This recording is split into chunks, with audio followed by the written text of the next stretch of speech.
Gloria, gloria, gloria a Dios. Esta alma alaba al Rey de Gloria.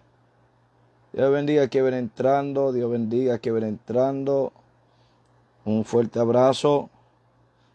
Aleluya. Nuestras almas alaba al Cordero de Dios. Dios bendiga que ven entrando, mis amados hermanos. Un fuerte abrazo.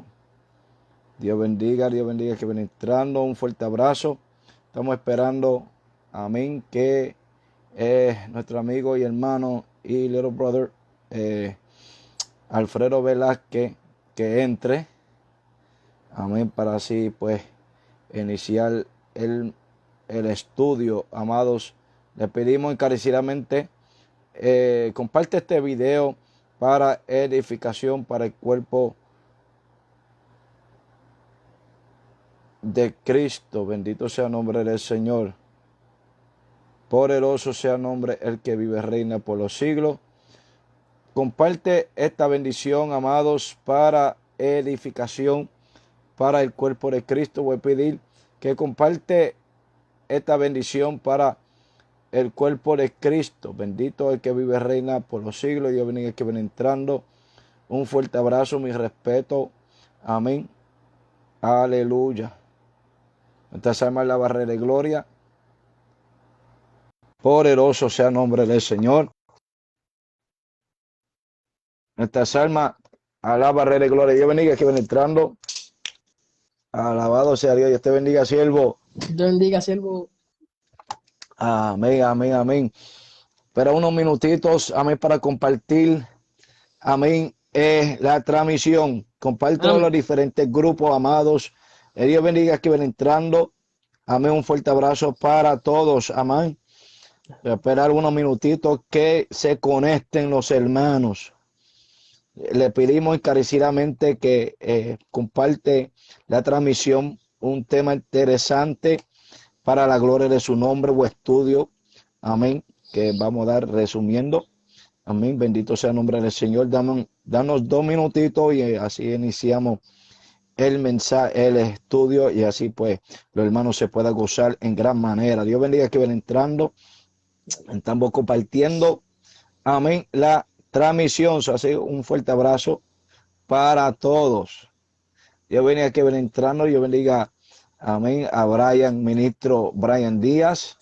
Dios bendiga que ven entrando. Dios bendiga a Yanira, sierva del Señor. Dios bendiga a todos. Estamos por cadena de adoración, amén.com. También estamos por FM, amén, Tampa, Florida, 89.7. Si el pastor puede poner el link, amén, por ahí se las vamos a agradecer. Estamos iniciando ya en breve. Estamos esperando unos minutitos, amados. Comparte esta bendición en los diferentes grupos. Amén, para la gloria de su nombre. Un tema tan interesante, amados, que hay que tocar en estos tiempos. Solo le exhorto, amados, que hacen ahí, comparte esta bendición. Y voy a pedirle, amén, al ministro, maestro, mi gran amigo y brother, amén, Alfredo Velázquez, que se presente. A mí no es la primera vez que está en mi programación, pero para aquellos que no lo conozcan, para que se presente y gocemos. Amén. Que Dios bendiga a mi hermano evangelista Alexander Amaro, mi hermano casi de sangre. Gloria a Dios. Damos gracias, Señor, por la oportunidad que nos concede de estar compartiendo en su programa. Como mencionó el hermano Amaro, hemos estado en otras ocasiones hablando temas bíblicos, temas que tienen que ver, ¿verdad?, con los últimos tiempos. En esta ocasión, pues, vamos a tocar un tema que concierne a los tiempos finales, especialmente de la perspectiva del libro de Apocalipsis. Así que para aquellos que no me conocen, respondemos en nombre de Alfredo Velázquez, pertenecemos a la Iglesia Pentecostal Jesucristo Pedra Angular, nuestro pastor Malugo, y esperamos gozarnos con cada amigo y hermano en la fe. Que Dios les bendiga. Amén, amén. Dentro de unos minutitos estaremos iniciando, amados. Dios bendiga que ven entrando. Un fuerte abrazo. Amén. Dios bendiga, amén. Ministro evangelista Juan Unciel. Dios te bendiga, siervo. Tiene abandonado. Santo. Dios bendiga, Pastor Dixon Burgo. Más bien, amados, vamos a entrar nuevamente para la gloria del Señor y para iniciar de esto vamos a buscar en el libro del Apocalipsis, capítulo 1. Amén. Bendito sea el nombre el que vive reina por los siglos. Y vamos a iniciar de las 7, donde dice las 7 iglesias. Amén. Y así pues sucesivamente vamos a entrar lo que es el estudio. Dios bendiga el que viene entrando, un fuerte abrazo para la gloria del Señor. Amén. Vamos a iniciar nuevamente ahora mismo en el estudio. Y vamos a buscar en el libro de Apocalipsis capítulo 1, versículo 11. Bendito sea el nombre del Señor. Vamos de Apocalipsis capítulo 1, los versos del 9, amén, al 11. Bendito sea el nombre del Señor. El libro de Apocalipsis capítulo 1, los versos del 9 al 11. Y así se dé a la gloria del Padre, del Hijo y el Espíritu Santo. Amén. Dice: yo, Juan, vuestro hermano, copartícipe vuestro en la tribulación, en el reino y la paciencia de Jesucristo, estaba en la isla llamada Patmos por causa de la palabra de Dios, el testimonio de Jesucristo. Yo estaba en el Espíritu en el día del Señor, y oí detrás de mí una gran voz como de trompeta, que decía: yo soy el alfa y el omega, el primero y el último. Escribe en un libro lo que ves y envíalo a las 7 iglesias que están en Asia. Amén. A Éfeso, Esmirna, Pérgamo, Tiatira, Sardis, Filadelfia y Laodicea. Voy a pedir, amén, al ministro Alfredo Velázquez que nos lleve en oración. Amén. Padre bueno, Padre Santo, te damos gracias, te damos gloria, te damos honra, te pedimos que esta transmisión, Señor, sea de bendición, de edificación al cuerpo de Cristo, que tú hables a tu iglesia, Señor, a través de tu palabra, que si hubiese algún amigo, Señor, que en esta hora conozca el Cristo verdadero, el Cristo que murió y resucitó. Te pedimos que tomes el control, que nos guíe a través del Espíritu Santo, y a ti, solo a ti, te damos toda la gloria, porque solo a ti te pertenece. En nombre de Jesús, amén. Amén, amén. Voy a hacer breve para facción lo que vamos a hablar, amados, para así pues el ministro maestro Alfredo, amén, pueda empezar. Vamos a tocar lo que es el libro del Apocalipsis, amén, resumiendo, amados, cómo aplicar la importancia, amén, del libro del Apocalipsis para hoy, para la iglesia. Vamos a tocar lo que es la revelancia del libro de Apocalipsis y cómo podemos aplicarlo, amén, para estos tiempos. Y quiero invitarle, amén, para que el ministro Alfredo empiece, amén, con el estudio. Adelante, siervo. Amén. El libro de Apocalipsis es un libro muy importante para nosotros como iglesia. Quisiera iniciar dando el significado de Apocalipsis. Para muchos, Apocalipsis es sinónimo de terror, de miedo, de asuntos quizá catastróficos, pero la Biblia, cuando habla de Apocalipsis, habla de una revelación, especialmente en el original griego significa quitar el velo. Básicamente este libro para el periodo, ¿verdad?, que se escribió fue para el año 95, 96, después de Cristo, durante ese periodo de persecución, donde el emperador romano estaba persiguiendo a la iglesia. Durante esa persecución, muchos la atribuyen para el año 95-96, es que se da el libro de Apocalipsis, una revelación que tiene Juan en la isla de Patmos. Así que podemos iniciar diciendo que el Apocalipsis es una revelación, es quitar el velo. ¿Y cuál es esa revelación? ¿Y qué es lo que hay detrás del velo? Es la persona de Jesucristo. Si hay algo que Apocalipsis hace, es ubicar a Cristo como el centro del mensaje. A veces pensamos que Apocalipsis es un libro para descifrar los misterios futuros, para descifrar eventos del fin, pero Apocalipsis lo que hace es descubrir o desvelar la gloria del Cristo resucitado. Si usted lee los evangelios, usted va a ver que está limitado el panorama de Cristo.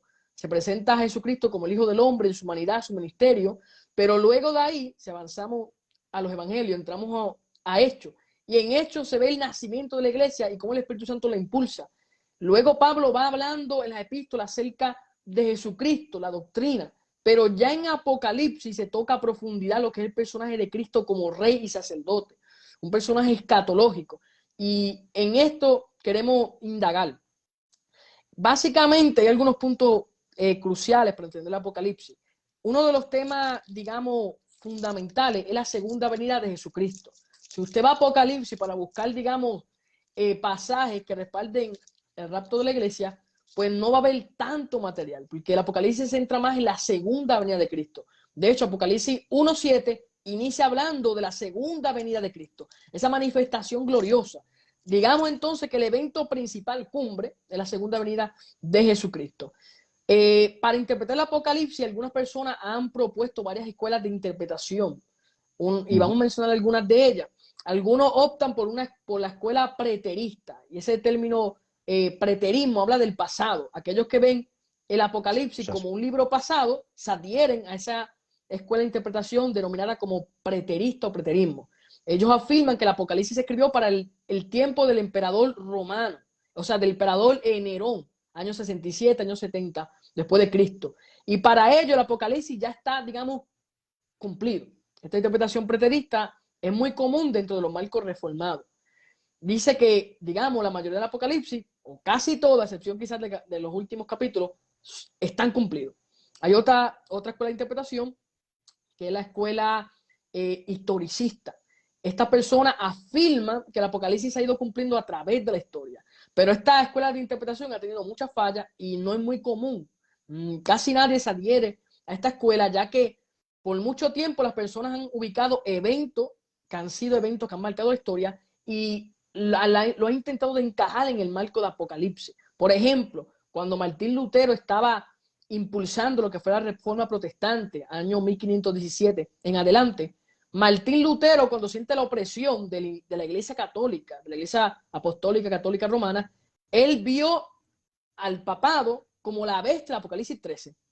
Por lo tanto, lo que hace este método historicista, esta escuela de interpretación, es ubicar eventos que han sido históricos, ubicarlos dentro del marco de Apocalipsis. Por ejemplo, la Primera y la Segunda Guerra Mundial, muchos la vieron como la batalla del Armagedón. Y se vieron literalmente en ese escenario donde Hitler, ese personaje alemán, era la bestia del Apocalipsis 13. Entonces, este método historicista se ha encargado de ubicar eventos históricos importantes y ubicarlos dentro del libro de Apocalipsis. La otra escuela de interpretación es la idealista. La escuela idealista enfatiza los símbolos. Es una escuela bastante útil porque presenta la victoria entre el bien y el mal, pero en la mayoría de los casos no ve un cumplimiento literal de las profecías. Por eso pasamos a lo que es la escuela más común, que es la futurista. Y esta escuela futurista tiende a ver un cumplimiento futuro. Pero ojo, hay que hacer un balance, porque a veces simplemente intentamos de escoger la que más nos encaja, pero a veces estas escuelas pueden tener su fallas, digamos. En este caso, lo que quisiera proponer, y de hecho el tema que queremos desarrollar es la importancia del Apocalipsis para la iglesia de hoy, es desarrollar una visión que sea futurista, pero que tenga ese énfasis idealista. Es decir, el Apocalipsis presenta una victoria sobre el bien y el mal, una victoria sobre Cristo como Cordero, triunfando sobre la bestia anticristo. Y a veces hemos minimizado la importancia del Apocalipsis porque simplemente lo vemos futuro. Así que aunque la escuela futurista es muy útil, porque tiende a ver el Apocalipsis, digamos, del 4 en adelante como futuro, pero a veces deja a un lado lo que es la aplicación. ¿Cómo aplicamos los capítulos de Apocalipsis a nuestro contorno? Así que lo que puedo decirles es que se puede hacer una combinación de ambas, una combinación futurista y una combinación idealista. Presentar esa victoria de Cristo sobre el mal, sobre el imperio de las tinieblas. Así que básicamente vemos 4 escuelas. Se puede añadir una quinta, que es la escuela crítica, donde se ve Apocalipsis como una novela, un cuento de hadas, pero mayormente eso está dentro del marco de las personas que no son cristianas. Aquellos que son agnósticos, profesores y estudian el Apocalipsis, tienden a optar por una escuela crítica, donde el Apocalipsis es un libro más. Pero sabemos que el Apocalipsis es un libro inspirado y es palabra de Dios. Así que el Apocalipsis contiene 25%, Amaro, de profecía. Es decir, este libro es básicamente el libro más profético que hay en la Escritura. Si usted quiere buscar un libro similar en el Antiguo Testamento, usted puede encontrar el profeta Isaías, el profeta Daniel y Zacarías, que es uno de los profetas menores, que es bien similar y en ciertos casos es paralelo con el Apocalipsis. Así que Apocalipsis es el libro profético del Nuevo Testamento. es un libro que también contiene un género apocalíptico. Y ese género apocalíptico, que es un género que usted lo puede estudiar dentro del marco de interpretación bíblica, ese género apocalíptico enfatiza las visiones, los símbolos. Por eso, un peligro es interpretar el Apocalipsis de manera literal, obviando lo que son los símbolos. En estos días ocurrió un evento donde pusieron una estatua, un jaguar, que es una estatua que la hacen en México. En otros países la pusieron allá en la ONU y las personas comenzaron a citar Apocalipsis 13 porque supuestamente se estaba cumpliendo parte de una profecía. Entonces, a veces se nos olvida lo que significan los símbolos. El Apocalipsis está lleno de símbolos, así que es un libro, créame, retante. No es para todo el mundo. Sí es accesible para la iglesia, pero aquel que viene con la intención de buscar, digamos, solamente lo futuro, puede caer o desviarse del énfasis del Apocalipsis.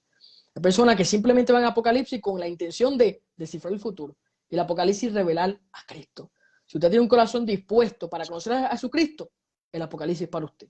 Si usted está buscando panoramas proféticos del tiempo del fin, créame que Apocalipsis, aunque sí aluda al fin, aunque sí nos presenta un panorama claro, no es la intención. Así que avanzamos con lo primero. Quiero básicamente en esta prédica, podemos decirlo, estudio, iniciar con un bosquejo del Apocalipsis. El Apocalipsis en el capítulo 1 inicia con una introducción donde Juan se presenta como el receptor de la visión, de la revelación. Y luego, ya en el capítulo 2 y 3, que el hermano Amaro está abundando, se ve un mensaje pastoral para las iglesias. Es decir, el Apocalipsis, como ahorita le expliqué, no solamente para nuestra generación. Aunque tiene una relevancia muy importante para nosotros, la generación de Juan, cuando leyó el Apocalipsis, se identificó. Porque ese mensaje que Juan recibe fue de aliento para su tiempo. Por eso es que hay que entender que la iglesia siempre, y esto me gusta enfatizarlo, se ha mantenido bajo una tensión conocida como el ya todavía no. Estamos viendo los últimos tiempos, pero todavía falta la consumación. Estamos viendo, digamos, las promesas de Dios sobre nosotros, pero falta la consumación de las mismas. En este sentido, Apocalipsis comienza con la revelación de Jesucristo, luego Juan va a recibir un mensaje pastoral, donde se verá un panorama de 7 iglesias. Cada iglesia, que fueron reales, existentes en su periodo, tenían ciertos atributos y ciertas cosas que eran negativas. Y esas 7 iglesias nos va a servir a nosotros como guía, como carácter del cristiano. Pero quisiera que el hermano Amaro abundara un poquito más respecto a esto. A las 7 iglesias. Amén. Pues fíjate, siervo, entrar lo que es de las 7 iglesias. Pues fíjate, la primera iglesia, lo que estamos viendo, más bien como me estaba explicando el ministro Alfredo, repetía las 7 iglesias. Las 7 iglesias ubicadas en Asia Menor. La primera iglesia, amados, es la iglesia de Éfeso. La iglesia de Éfeso, bendito sea el nombre del Señor. Esa iglesia, bendito es que vive y reina por los siglos. Lo que significa, el significado de Éfeso, significa el deseo ardiente. Ese es el significado de la iglesia de Éfeso. Aleluya. La característica, recuérdate, amado, estamos parafaxiando, amén, brevemente lo que es las 7 iglesias y el libro de Apocalipsis. La característica de lo que es la iglesia de Éfeso significa lo que es la fe y la paciencia y verdad doctrinal. Pero hay una observación, amados, que ha dejado lo que dice Apocalipsis capítulo 2, los versos 4 y 5, que ha dejado tu primer amor. ¿Y cómo podemos aplicar eso a nuestra era? Que volver al primer amor, donde Cristo era todo en su vida. Por eso fue la reprensión, aleluya, que estaba observando Cristo, aleluya, a través de la revelación del apóstol Juan en la isla de Patmos, que había una observación que Jesucristo tenía, es que la iglesia de Éfeso, amén, ha dejado su primer amor. Entonces Cristo le está diciendo que vuelva a las primeras obras. Ahora, hay una recompensa, amén, lo que habla el libro de Apocalipsis, amén, en la iglesia de Éfeso, que le dice, te daré el comer del árbol de la vida. Bendito sea el nombre del Señor. Y esa es la promesa para la iglesia de Éfeso. Bendito el que vive y reina por los siglos. Ahora bien, amados, la segunda iglesia que vamos a tocar es la iglesia de Esmirna. ¿Qué era la iglesia de Esmirna? La iglesia de Esmirna, su significado significa mirra o ungüento. Ahora, la iglesia de Éfeso era una iglesia de mártires. Bendito sea el nombre del Señor. La iglesia de Esmirna ha sufrido, bendito sea el nombre del Señor, lo que es la persecución. Y podemos ver que el relato histórico dice que el obispo, bendito sea el nombre del Señor, Policarpo, fue que pastoreó la iglesia de Esmirna. Entonces, amados, fue martirio. ¿Por qué? Porque estaba en persecución, perseguía la iglesia de Esmirna. Ahora, había una observación, recuérdate que las 7 iglesias, hay 5 que fueron reprendidas y 2 que fue elogiada, y una de las iglesias que fue elogiada es la iglesia de Esmirna. ¿Cuál era la observación de Cristo cuando dice no temas en medio de la tribulación, ser fiel? Aleluya. Entonces, la promesa de Esmirna, por cuanto fue fiel, aleluya, hasta la muerte, por eso dice Apocalipsis 2:10, se fue hasta la muerte y yo te daré la corona de vida. Entonces, eso era la promesa, que en medio de la persecución había, amén, una promesa de la corona de vida. Bendito que vive, reina por los siglos. Entonces, la tercera iglesia, Dios bendiga que viene entrando. Un fuerte abrazo. Dios bendiga, amén, a todo que se está conectando. Comparte esta bendición para la bendición del cuerpo de Cristo. Dios bendiga a José Reyes, Dios bendiga al evangelista Jocho Estela y cada hermano. Dios bendiga al pastor, amén, Ernesto Torres. La tercera iglesia, amado, es la iglesia de Pérgamo. Bendito sea el nombre del Señor. Su significado, la iglesia de Pérgamo, significa estatura de elevación de poder. También se puede significar, amén, significa, recuerda que puede variar, casamiento. ¿Cuál era la característica de la iglesia de Pérgamo? Era alianza, tenía alianza mundanas. Es decir, que he metido la mundalidad dentro de la iglesia. También practicaba lo que es la doctrina de Balaam. Si tú quieres conocer más sobre lo que es la doctrina de Balaam, te deberías leer de Números capítulo 22 al 25. Ahora, también era gran crecimiento externo. Eso es la característica de la iglesia, amén, de Pérgamo. Ahora, ¿qué es la observación, aleluya, de la iglesia de Pérgamo? Que retienes la falsa doctrina. Bendito sea el nombre del Señor. Entonces, la promesa para la iglesia de Pérgamo dice: te daré a comer del maná escondida y te daré, amén, una piedrecita blanca con un nombre nuevo. Entonces, ese es, amén, bendito sea el nombre del Señor. Esa es, aleluya, la promesa para la iglesia de Pérgamo. Dios bendiga a el evangelista Joel Torres. Un fuerte abrazo, guerrero. Amén. La otra iglesia que vamos a hablar, amén, lo que es la iglesia de Tiatira.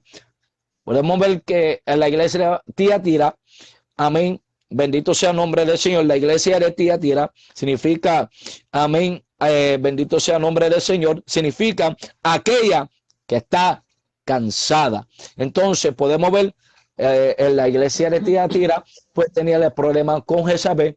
Apocalipsis capítulo 2 versículo 20.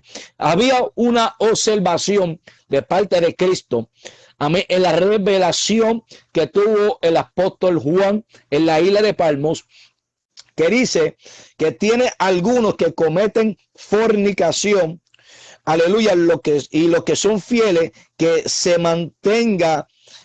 manténgase así, o sea, que se mantenga fiel hasta que él regrese, perdón. Entonces, la promesa es que daré la autoridad sobre las naciones y la estrella de la mañana. Entonces, esa es la promesa, aleluya, de la iglesia de Tiatira, conforme a Apocalipsis 2, los versos 26 al 28. Ahora, la cuarta iglesia es la iglesia de Sardis. ¿Qué es lo que significa la iglesia de Sardis? Eso significa lo que se escapa. Podemos ver la iglesia de Sardis, el verso 1, que dice que tiene nombre que vive, pues está muerto. Fue una represión. Aleluya. Y también la observación dice que aparentas, o sea, aparenta estar vivo, pero en tu corazón está muriendo y tus obras son que imperfectas. Entonces, la iglesia de Sardis, aleluya, era una iglesia de apariencia. Entonces, la promesa a aquellos, recuérdase que el versículo 4 y 5 dice que había un remanente, amén, que no ha manchado su vestidura, y su promesa era que se vestirán de vestiduras blancas y se confesarán, o sea, confesaré tu nombre delante de mi Padre. Esa es la iglesia de Sardis. Ahora bien, la iglesia, la sexta iglesia es la promesa de Filadelfia. La iglesia de Filadelfia es la iglesia del rapto. ¿Qué es lo que significa la iglesia de Filadelfia? Significa amor fraternal. Aleluya. Fue elogiada por su fidelidad. Aleluya. Era una iglesia, amén, que estaba, amén, en la evangelización en misiones. Aleluya. Entonces, amados, esa es la característica de la iglesia de Filadelfia. Entonces, la promesa, unos promesas que se le ha librado de los 21 juicios, más 7 reveladas, en total 28. Amén. Se le ha librado de la hora de la prueba. Bendito sea el nombre el que vive y reina por los siglos. Y también dice, amén, que Dios le hará columna en el templo de mi Dios. Amén. Será librado de la hora de la prueba. Entonces Jesucristo le hará columna en el templo de nuestro Dios. Dios bendiga que viene entrando. Entonces tenemos la última iglesia, que es la iglesia de Laodicea. ¿Qué es lo que significa la iglesia de Laodicea? Significa juicio del pueblo. Bendito sea el nombre del Señor. O laicos. ¿Cuál era la iglesia? La reprensión y la característica de la iglesia de Laodicea era una iglesia apóstata. Bendito sea el nombre del Señor. Había una observación, aleluya, de Laodicea, que dice que su riqueza materiales le ha cegado a la vergüenza espiritual. Por eso dice Apocalipsis 3:18, unge su, amén, sus ojos con colirio para que vean. Aleluya. Entonces, amados, la promesa de la iglesia de Laodicea, porque recuérdate, Apocalipsis 3:20 habla que él está a la puerta del corazón para que regrese de esa tibieza espiritual, que era una iglesia tibia, una iglesia pronto ser vomitada en aquel día del arrebatamiento. Entonces, amados, está llamando a la iglesia, amén, que vuelva, amén, a el estado que estaba antes de la Odisea. Entonces, la promesa dice que daré, o sea, te daré que sienta conmigo en mi trono. Entonces, esos son las 7 iglesias, parafraseando brevemente un resumen de lo que es la observación, el significado de las iglesias, las características de la iglesia y la observación que Cristo tenía en cada iglesia y la promesa que recibirán. Amén. Y en esta hora vamos a tocar lo que es Apocalipsis 4, cuando dice subir acá, y voy a dejar al maestro, amén, Alfredo Velázquez, que prosiga con el estudio. Amén. Antes de pasar al capítulo 4, quisiera mencionar que, en resumen, usted puede ver que Apocalipsis 2 y 3 presenta, como afirmar el hermano Amaro, primero que nada, una descripción de Cristo. Antes de Cristo hablar, digamos, de las debilidades o virtudes de la iglesia, presenta una descripción. Esto es interesante porque vemos nuevamente que Cristo se ubica como el centro. Antes de enfatizar, digamos, X iglesia, Cristo tiene una cualidad para presentar. Luego de ahí vemos lo que sería el elogio, que son las virtudes de la iglesia, la queja, y ahí vemos también que está ligado una advertencia y promesa. Ese es básicamente el panorama de Apocalipsis 2 y 3. Lo interesante, y por eso es que tenemos que comenzar a estudiar el Apocalipsis a la luz del Antiguo Testamento y a la luz de toda la Escritura, es que cada promesa, usted puede encontrar, si indaga, las promesas que Cristo le hace a la iglesia están ligadas con profecías del Antiguo Testamento. Iniciando en Éfeso, en esta iglesia, se le habla de comer del árbol de la vida. O sea, se le está hablando de volver al Edén. Y así sucesivamente, cada promesa, como Teatira, que era una iglesia que tenía cualidades bien negativas, bueno, tenía características buenas, pero una iglesia que al final, al practicar la fornicación y la idolatría, opacaba todo lo bueno. Porque la iglesia con más obra tenía amor, tenía tantas cosas buenas, fe, un sinnúmero de cosas o atributos buenos. Pero el pecado y la alianza con Isabel opacó lo bueno. Pero a esta iglesia se le hace una promesa de reinar con vara de hierro, que es una profecía o una alusión al Salmo 2. En este sentido, vemos que las 7 iglesias van acompañadas de promesas del Antiguo Testamento. Y esto nos va dando un panorama, porque el Apocalipsis se debe de leer a la luz del Antiguo Testamento. Usted si hace conexiones, paralelismo, usted va a ver cómo el Apocalipsis está conectado con el Antiguo Testamento. Y usted va a ver esa revelación, cómo fluye. Por eso que exhortamos a los hermanos que cuando lea Apocalipsis, acérquese con la intención de descubrir el mensaje que Cristo tiene, que Dios tiene para nosotros, y es el Cristo revelado. Las promesas mesiánicas, las promesas del Antiguo Testamento. Así que vemos referencias directas del Antiguo Testamento. Vemos cómo Cristo se presenta en cada iglesia y vemos cómo ese mensaje tiene relevancia para nosotros. Ese mensaje sirvió para la audiencia de Juan. Se identificaron. Yo te aseguro que había muchas iglesias como Éfeso. Aunque Juan habla a una específica, había muchas que habían dejado el primer amor. No se crea que cuando ocurrió la persecución, las iglesias todas decían, Cristo es el Señor. Muchas iglesias negaban el nombre de Jesucristo, o muchos cristianos negaban el nombre de Jesús y adoraban al César. Hubo una persecución que causó que muchos apostataran de la fe. Entonces, en este sentido, este mensaje de las 7 iglesias ha estado vigente para Juan, ha estado vigente a través de los tiempos, la era del cristianismo, y está vigente para nosotros. Y esa promesa nos sirve como testimonio de que Cristo es veraz y de que Cristo es soberano, porque lo que vemos en esta iglesia es un Cristo soberano que reina. Luego, si avanzamos en la historia para ir resumiendo lo que queremos enfatizar, vemos la visión y el cordero. Apocalipsis 4 presenta un panorama donde Cristo está reinando. Por eso les expliqué que el mensaje de Apocalipsis presenta a Cristo como el vencedor, el Cristo victorioso. Usted va a Apocalipsis 4 y va a ver un cordero, pero ese cordero está inmolado cargando un rollo. O sea, ese cordero es el único que tiene autoridad para desatar ese rollo, para abrir los sellos, porque es victorioso, porque venció, porque su sangre fue eficaz sobre la humanidad para redimirnos del pecado.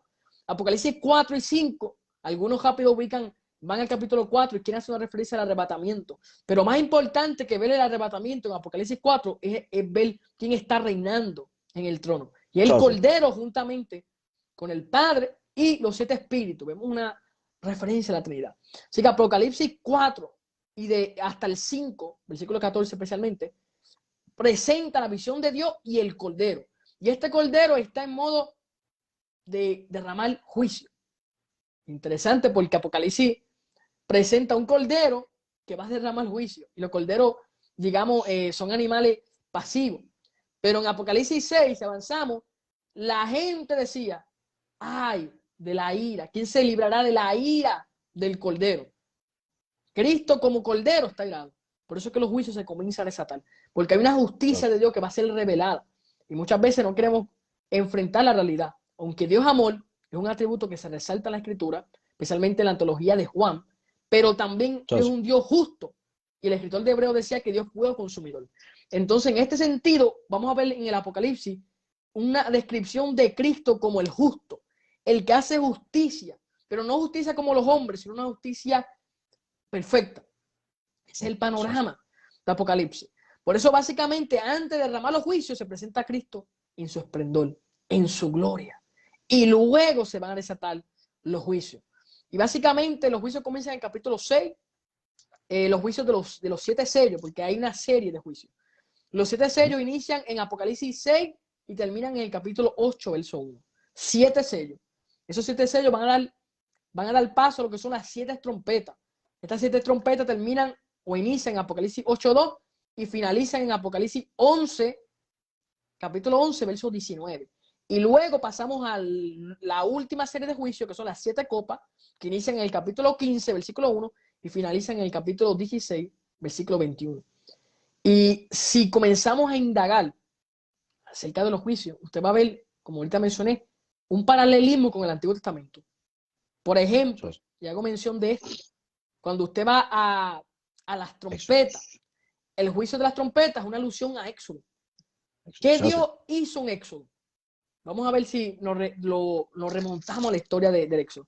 Amaro, ¿qué hizo Dios en el Éxodo? Algo clave. ¿Qué hizo Dios en el Éxodo? Bueno, cuando vamos a Éxodo capítulo 7, parafaxiando, ya que son las 7:41, fue derramado esos juicios en el tiempo de cuando estaba en Egipto. Entonces eran juicios que habla el libro de Apocalipsis. Entonces, para entender esos juicios, tiene que ir a la par con el paralelismo de Éxodo capítulo 7 adelante. Amén.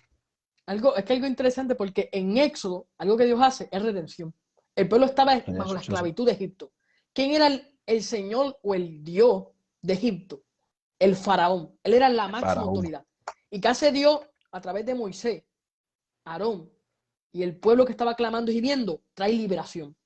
Y esa liberación que Dios hace en el Éxodo es la liberación que Dios va a hacer en el Apocalipsis. Dios va a liberar nuevamente al remanente de Israel. Entonces vemos en el Apocalipsis un nuevo Éxodo que se está presentando. Por eso vemos esa conexión de juicio.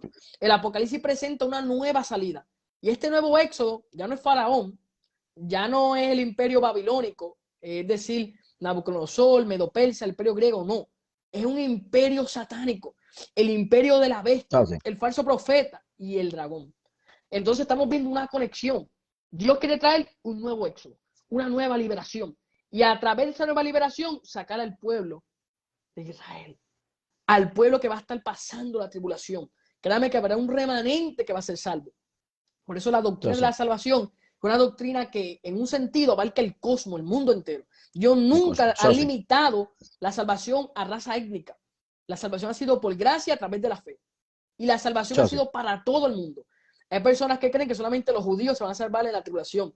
Error. La salvación nunca ha estado limitada a raza étnica. La salvación es para aquel que tiene fe en el Cordero, para aquel que teme a Dios y se vuelve a Él. Y en el Apocalipsis, el mundo entero va a decir, espera, el evangelio que se predicó era real. Y va a haber un remanente que va a salir al encuentro del Señor Jesucristo. Pero tendrá que pasar por un éxodo. Las mismas plagas de Egipto, usted las va a ver en el Apocalipsis, porque vendrá una nueva salida. En el Éxodo, ¿cuál era la meta? Cruzar el desierto y entrar a la tierra prometida. En el Apocalipsis, la meta va a ser salir de la tribulación y entrar al reino milenario con Jesucristo, entrar a la nueva Jerusalén. Por eso vemos ese paralelismo entre el Éxodo y los juicios. Y créame que Dios va a restaurar las naciones, va a haber un plan profético en el periodo del reinado de Jesucristo en la tierra. Así que avanzamos y vemos esa conexión, vemos los sellos, los juicios de los sellos, vemos los juicios de las trompetas, que tiene una conexión con el Éxodo. Vemos especialmente que la última trompeta, la séptima, la que muchos se la atribuyen al arrebatamiento, pero una trompeta de anuncio del reinado mesiánico, está diciendo que pronto el rey va a traer justicia y recompensa. El Apocalipsis presenta un anuncio del reino de Dios. Por eso yo hago un llamado y una exhortación a que la iglesia vuelva a predicar el mensaje del reino de Dios. El mensaje del reino bíblico, donde Dios es soberano y es rey. Porque a veces pensamos que el mensaje que tenemos que predicar es simplemente Y es un mensaje que vende y abre puertas. Es el mensaje de la santidad, especialmente la santidad externa. A veces creemos que con predicar santidad externa estamos predicando la totalidad de la Biblia y estamos cortos. Aunque hace falta santidad, tenemos que comenzar a predicar a Cristo como el santo de los santos. Y luego empezar a explicar esas doctrinas que son importantes y fundamentales. Pero primero el mensaje tiene que ser cristocéntrico. La iglesia necesita conocer a Cristo. Y cuando usted conoce a Cristo, usted va a entender la santidad de Dios. Pero sin Cristo no va a haber acceso, no hay acceso a la santidad. Si usted no conoce a Cristo, usted no va a tener acceso al Espíritu Santo. Y el Espíritu Santo es el santificador. Así que la iglesia tiene que conocer a Cristo primero que nada. Y en estos juicios, Cristo va revelando su carácter. Vimos las 7 trompetas que están anunciando al Rey victorioso, a aquel que va a poner orden. Pero antes, usted va a ver cómo Apocalipsis hace pausa. Hace, digamos, ciertas pausas para hacer lo que se llama los paréntesis. Antes de que Cristo reine, presenta una batalla. Apocalipsis 12. Una batalla, digamos, cósmica. Una batalla cósmica entre Satanás, el arcángel Miguel. Primero inicia la guerra con el hijo que nace de la mujer que está reinando. Y vemos una batalla. Y en esa batalla es interesante porque el dragón es el personaje, el enemigo. El dragón hace guerra a los santos. Hace que los santos huyan. Usted está viendo el panorama. Va más adelante, Apocalipsis 13, y usted dice, espera, ¿qué está pasando? La bestia, el anticristo, hace guerra con los santos y los vence. Wow. Tenía autoridad la bestia porque mató a los santos. Vemos como en el 12 el dragón los persigue. En el 13 los mata. Pero en el 14 ocurre algo. Los santos están reinando en el monte de Sion con el Cordero. Apocalipsis presenta, hermano, una victoria. Hay gente que no lo ha entendido. Hay personas que se ven en derrota porque no entienden el panorama profético. Créame que aquí hay aplicación para nuestras vidas. Aparentemente el pueblo de Dios estaba siendo vencido en el capítulo 12, en el capítulo 13, pero en el capítulo 14 esos santos ahora tienen el sello de Dios.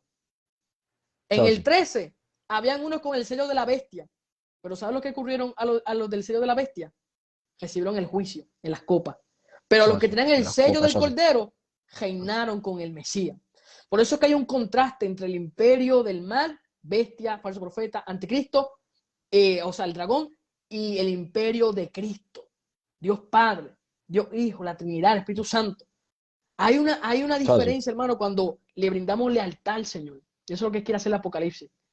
Ponernos un panorama amplio para que entendamos que brindarle lealtad a Jesucristo es el camino.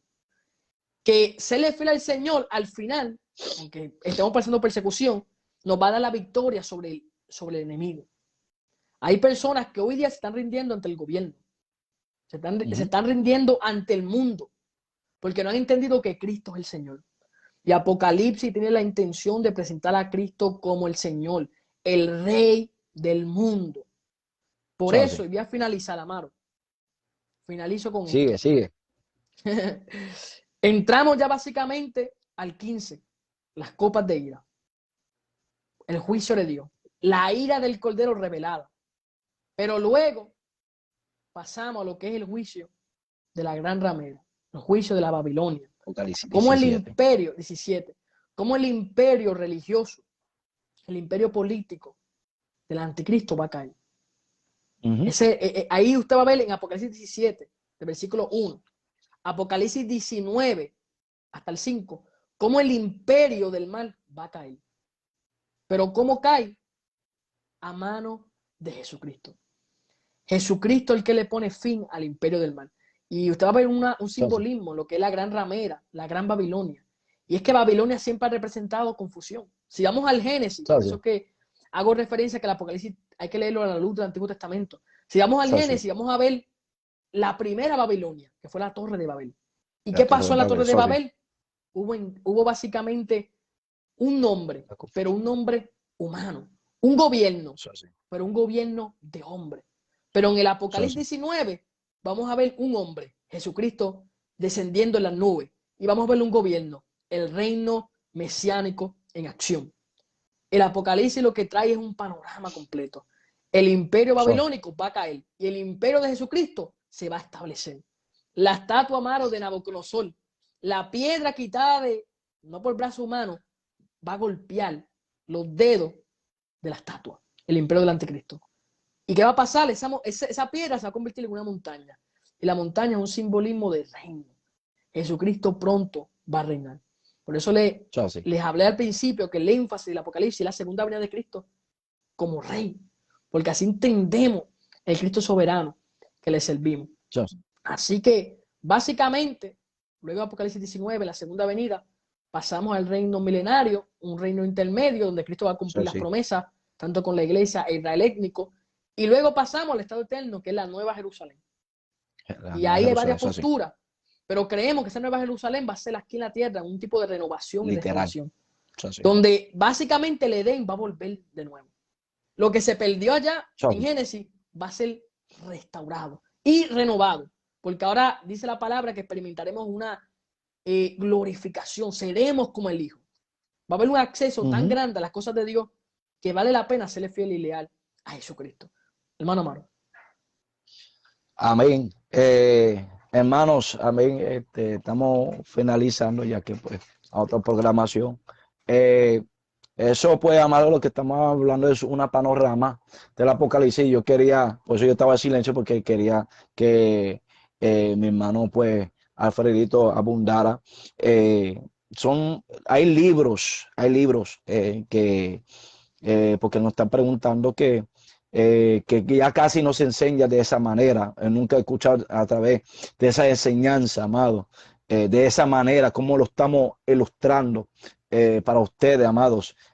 También están diciendo para hacer otro live. Estamos planeando más luego hacer un estudio más amplio para ustedes. Nosotros lo que estábamos haciendo es una panorama y animando también para que estudie el libro de Apocalipsis. Amén. Porque lamentablemente, siervo, hay algo clave que tú dijiste, que lamentablemente hay cristianos que le tienen miedo al libro de Apocalipsis. No, lo que tienes miedo, o sea, como leer el libro de Apocalipsis es muy profundo, no. Recuérdate que el conocimiento lo da el Señor.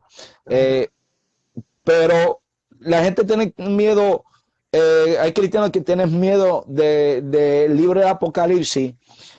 Amados, tenemos que entender, como me da miedo, no, es un libro también mayormente de esperanza.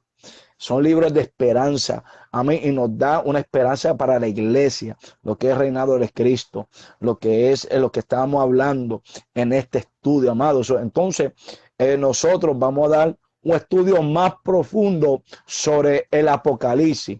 Y le aconsejamos, como estaba diciendo nuestro hermano amigo, el maestro, amén, Alfredo Velázquez, para entender el Apocalipsis tú tienes que ir al Antiguo Testamento, lo que es Joel, lo que es Ezequiel, Isaías, Éxodos, que habla también, para entender el libro de Apocalipsis, amados. Yo le exhorto y le aconsejo, amén, desearle bendición, léase el libro de Daniel y Apocalipsis para la gloria del Señor. Entonces, amados, realmente fue de mucha bendición. Estamos planeando hacer tenemos que planear el segundo video donde va a ser más amplio el estudio. Amén.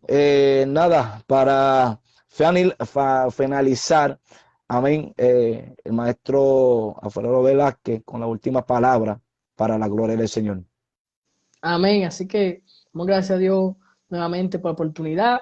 Acérquese al libro de Apocalipsis como un libro que le va a dar un panorama profético acerca de Jesucristo, y a la vez que usted conozca a Jesucristo va a ver cómo los eventos, los personajes se van entrelazando. Y si usted lee el Apocalipsis y le da susto cuando lee el juicio del gran trono blanco, los juicios, los que serán echados fuera, pues tengo un consejo: arregle su vida con el Señor, porque el verdadero amor echa fuera el temor. El que está en Cristo, el temor, el amor se ha perfeccionado en un temor genuino que nos hace tener confianza. Así que lea el Apocalipsis con confianza, que usted va a conocer a Jesucristo en ese precioso libro. Así que Dios les bendiga a todos de manera especial. Amén. Recuérdase un texto bíblico para Apocalipsis 1:3. Bienaventurado el que oye, guarda la palabra de la profecía, porque el tiempo está cerca.